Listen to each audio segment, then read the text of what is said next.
So takeaway here is two things. First of all, again, don't just start out.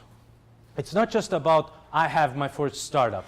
Before you start out, after moving out of this comfort zone, choose wisely where you start out, okay? And if you have challenges, like to move here, okay? I actually was born in Sicily. Who knows where Sicily is?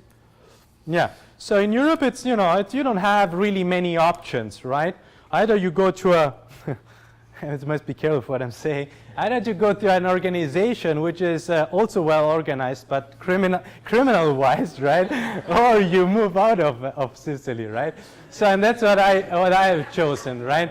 And you can actually, you know, make your steps, you know, fight your ways and move into your next step. So hashtag Silicon Valley, hashtag what it takes. Now, in 4 startups, while I was preparing, I thought, okay, if I would be, what's your name? Einstein. Amazing name, man. You are the brain, Einstein.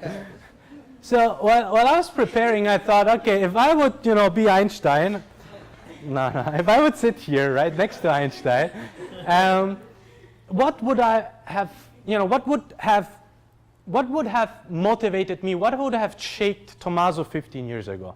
What would I have loved to hear, right, about eventually what to focus on? Because, you know, let's face it, startup, right? You have to do tons of things and tons of things in parallel. So the question is always, where the fuck do I focus on, right?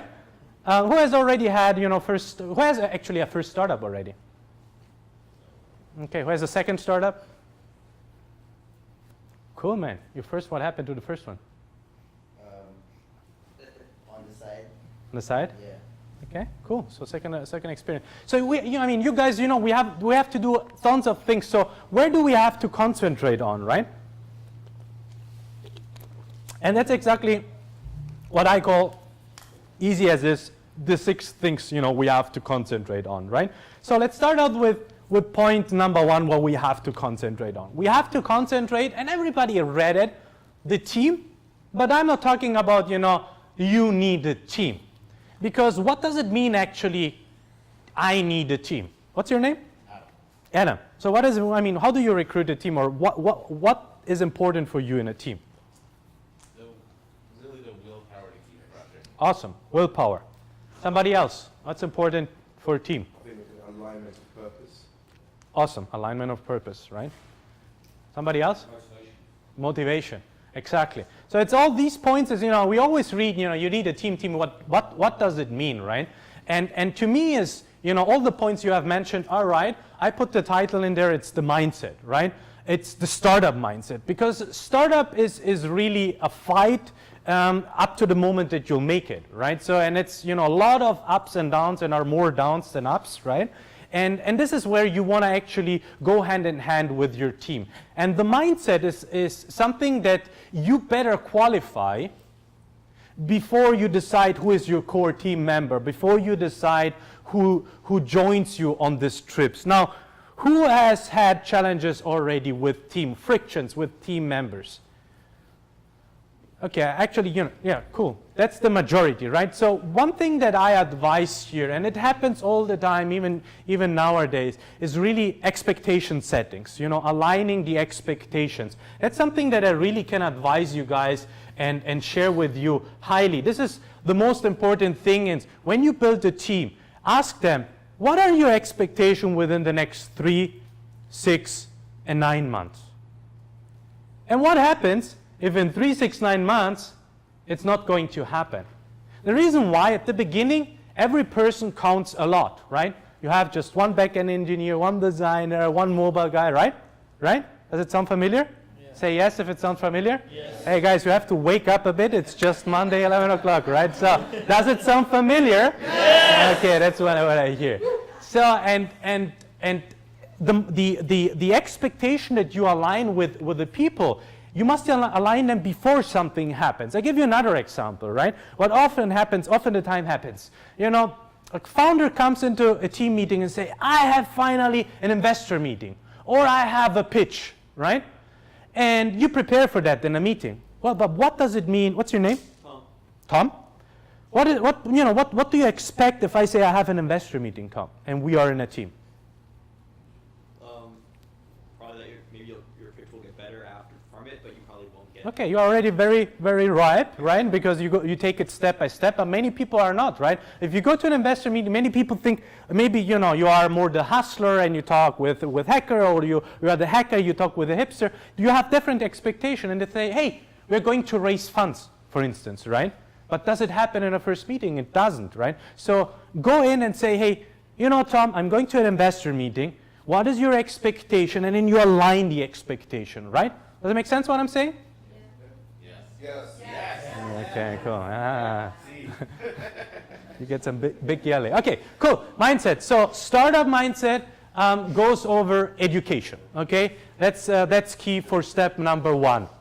What it takes, #1. So that's the time now for hashtagging it, right?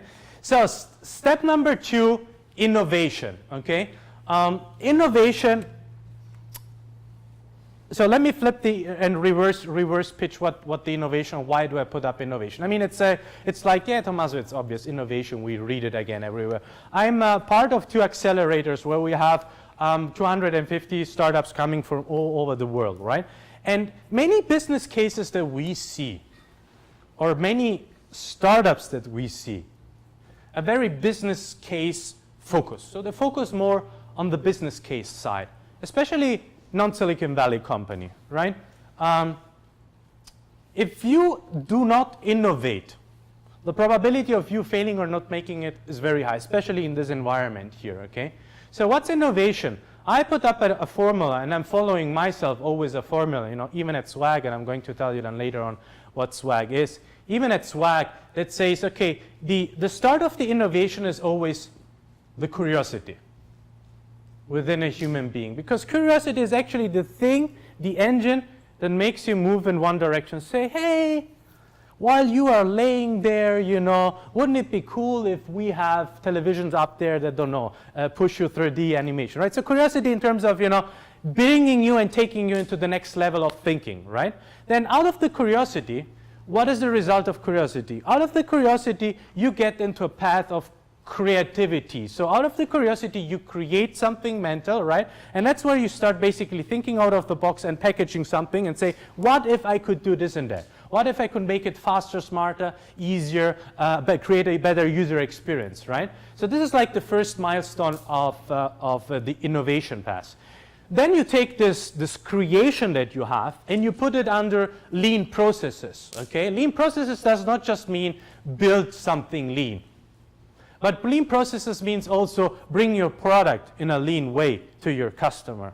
Bring your product in a lean way to your customer. And I will emphasize it later on because failing number 1 is actually people are awesome about bringing a cool product on the market or at least live, and then they forget to bring it to the market, or they're intimidated by the huge market that they're being confronted, right? So innovation, create something, the lean process, and then what? Concentrate on a customer value that has a 10x or a multiple x. So concentrate on saying, okay, how can I make this experience for the customer awesome, right? And that's a hint.